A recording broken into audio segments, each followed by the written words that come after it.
احسن دواء الصدر والكحه.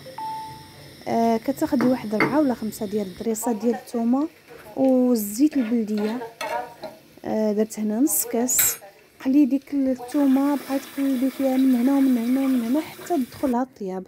معسيها مزيان بالفرشيطه وديري ليها مليحه باش تبنان، وهي راه كتجي بنينه هكا.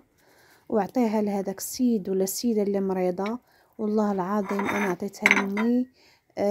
والله الا حسات بالدفء. وهذيك الزيت دهنت ليها صدرها ودهنت ليها ظهرها وغطيتها مزيان وخليتها نعسات.